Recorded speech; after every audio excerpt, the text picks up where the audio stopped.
Soc Xavi Pérez Juanes, soc regidor de Patrimoni Històric, Turisme, Memòria Democràtica i Comunicació de l'Ajuntament d'Alzira.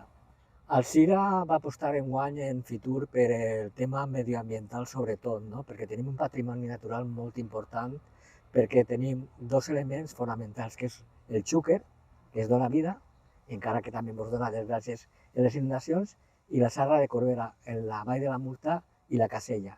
I al mig tenim una infraestructura que se va crear quan començà a governar Compromís en l'Ajuntament en 2015, que és l'anell verd.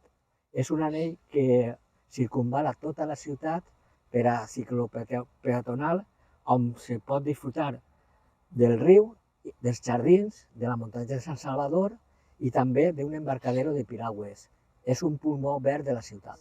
També tenim un patrimoni històric molt important. Alzira és un referent perquè Jaume I va estar moltes vegades a Alzira, va morir a Alzira i va abdicar a Alzira.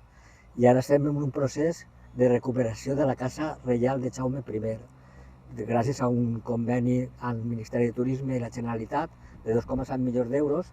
També tenim la restauració de la Torre dels Colons de la Vall de la Murta, que és una vall fantàstica, una vall màgica, i això també amb la gastronomia que té la ciutat com un plat típic i genuí de la ciutat, que és l'espardenya, també demà se presentarà en Fitur.